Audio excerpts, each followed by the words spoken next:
ngasi numida waram phongki ba tungan tungan ba manipuri si phong singdagi maroi ba paw khra han mara panam paksi digi lokusaraga buffer zone gi mingda manipur thugairakli MPP mol buffer zone khaidok tuna sangba yai natragana yade haibasi manipur thugairakli buffer zone khaidok pa haibasi constitution ki article 11 na piriba freedom of movement adu violate tawbani haina MP angomsa bimol akoi jamna phongdokre kaisam thong da leiba masagi yumda ngasi pangthokiba pawgi mifma mada MP bimol akoi jamna mathaki wafam asi phongtukla duna mang hai buffer zone haiba wai asi gi mingda manipur thugairakli MP amana maki constituency manungda sangbada athingba pirako lebuk thibani central government na legal sanction tawbusu nataba buffer zone haiba wai asina lamdam amada leminariba purupsingi marakta mafam amadigi amada sangba yai natragana yadi haibigi wakhalon pawhanba simak yamna lebuk thibani Zone kunga mapan na maana Bisnupur district ki manung sanba fogawk saw ikai makhale kai kaithil gi phibam yengsin basang lubada sanghalakida ba adumak leiba sigi constitution na piriba article 19 amadi 21 yawriba free movement gi kanglon thugai bani thawdo aduga mari lenana MP amana ma ki constituency manung da satuk sin tawbuda athingba thamlak ba leba sigi puwari da mang ihan han mo oirangani hainus MP bimol akoizam na phungtuki Magna makha taratuna buffer zone thambal leiti haina sindadi hairaga furupta yumpham oiraga sangba yadi haina athingba thamliba simuk manipur bu mase tuna khaibung tana ba thawni furupki mamingda manipur thugairagli bisi buffer zone haibu haisinani logi ba kanglon yaudana sinda thamliba buffer zone sida miyamna karigidamak sangba yarui dawribano haibigi wahang hangkhidri aikhoi khudimaki wakhalonda sangba yadradi Sangluidabani haina khalibasi khwaidigi aranba wakhalon hairi security gi oiba sensitive oiba mafamda sangba nungaitabegi wafamna tungwana thamkhraga kari maramgi fagakso ikhaida sangba yaroi dawribano haibigi wahang hangbagi mahut miyai khrana karem kathainaba manba asimakna manipur asi khaibung tanare haiba wafam asi masana yazare haiba takpani security na khurak hangdana leiba mafam adu fawba MP amana sangba thinglaga manipur mahawsagi phibamna hanjilakle natragana buffer zone leiti hairibasi matau kramna haibano asigumba communal oiba mawongda manipur khaibung tana honarakli wasidagi ngakthuknaba punna lanthengminaba sangi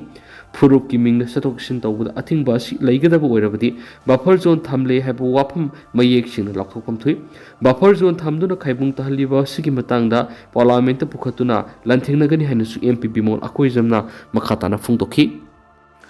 amaromdana illegal immigrants sing tanthokhinabagi mass campaign chatharagani MMTU mito khandoknaba MHA gi yathang manipur sathakibra haiba miyamda mayek singna khangalu Manipur sangsilakhiba illegal immigrants masak khangdoktuna makhoibu tanthokhinabagi mass campaign sangsinba horagani haina maitai tribe union MMTU na phongdorakli loinana mito khandonaba MHA gi yathang manipur sathakibra haiba manipur lenga na white paper puthoktuna miyanda mayek singna khangadabani haina taksilakli MMTU na thadorakpa chirolamada Ministry of Home Affairs na mek taragama pandigi June taragama pan phawbada mitop sing khandoktuna maramda halankinaba khangalakhiba waroladu maru oina Myanmar dagi logi wangona sangsilakpa mitop singbu mapung oina pali mitop khandokpagi thabakta security force amasu military personnel singsi yawnaba pankhi adubu manipur da mitop khandokpagi thaba amata lokatpagi mami takhidi Home Minister gi yathang manipur da sanadaba haibisi manipur India gi saruna tabra haina sohangli Home Minister gi yathang matungina yumthangnaribi state sing Assam Tripura Arunachal Pradesh Meghalaya da thabak oina pekhali Assam khakta June mapan phawar immigration expulsion act 1950 ki makhara mitop sahunga kuntra khandoktuna maramda halankibagi paw lairi Mizoram na sangsilakhiba Myanmar masa sing biometric lawba amadi mitop khandokpagi akanba thabak sathari Mizoram gi Home Minister ke sabdanga na June kunga teret pi ki statement amadi state asida crime amadi drug ki case masing hengalakliba sigi sada yangkhaidi Myanmar dagi lakpa miyoi singna thogan bani haina phongdokko lekhre kumja English nga magasamapan ga humdraga nithoigi Bangladesh ki lan matungda Bangladesh National Camera Manipur sangsilakhiba gi report lairi Manipur, India, Myanmar gi marakta 1951 Free Region Movement Sanhankiba ngamkhagi kilometer sahunga maudragani pan sangba mafam asidagi Myanmar masakya Manipur da haijilakti masigi matakta Myanmar gi tangdu leitadaba military junta na lengak paisinduna civil war gumna leibana maram oiraga English nga maga samapanga humfugani thoidagina English nga maga samapanga marfugani pana masum English nga niga kunga mathoida Myanmar gi Manipur da mitop lising kaya logi wang sangsilaki Masina maram oiraga yellow misingna kundaram singi lamdam kaya mitop singa sina leptana khudum sanchilakti Sangsilakpa mitop singa sina singi umang puna makokthok popi thaba madi drug ki factory lingba drug ki karbar makhal makha kya satrakli India gi intelligence agency singa piba report ki matung ina popi thaba gi kokthok lib umang gi saru asi hectare lising yangkai ki mataktani hari tialaba matam khara asida Manipur gi singi umang square kilometer 760.58 hena kokthokki Poppy Thabadagi Lakpi income na international market Sahida Lupa crore lising nifugi matak the Oigani Haina Panari.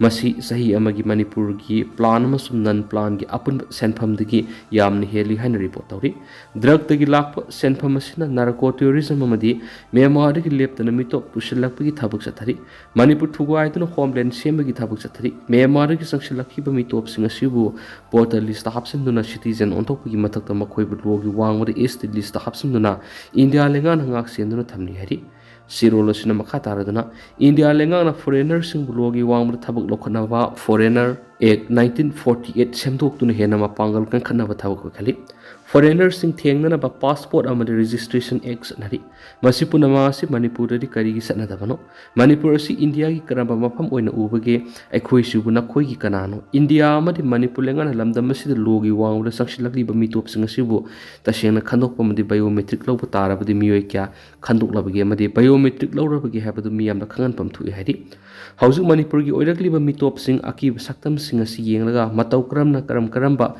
Tankak Sing the Mitop Kayam Sanction. Krabagi, Mitop Singasi Logi Wang with Matokramna, Halan Kikatagi Habigi Matanga Puna Wakal Tamina Manipurgi Mapam Kiada, Moss campaign Masatharagani, Masida Lebak Miam Sokat Piu Hainasu, MMTU Gimakadigi Fondorakli Amarumdana. IDP Singidamak BJP na Tavak Dog they have a weapon BJP State President Kanayakidri. BJP na Manipur Miyam gi maru oina IDP singidamak thabak tawdi haiba atai political party singi wapam BJP Manipur Pradesh ki President Sharda kanaya khidri BJP Sugunu Mandal na sinuna Kaksing district ki wangu sanakhong danga pangthokhi BJP gi lusingba Dr. Shyama Prasad Mukherjee gi sahi sam kunga mari subu mapokumon thoramda Sharda na yaning da wapam aje phongthokhi bani State asida thoklibi irang asi kari maraptagi thokibano haibisi mipum kudimangna khangnana wapamni adubu hiram asida Congress amadi atai political party khrana BJP bu miyamda lan okananaba amadi political gi khudung saba lawna bo hotnari yaki Manipur da mahoksa gi phibam da hanjilangnaba central lengana akanba thabak lokliba serasida Congress na nawna mikal pangthokna bo phongtorak palebak thibani masi makoina miyamdagi mikal ni hena lumna lawbani haina taklabani haina su Sharda na phongdokhi hari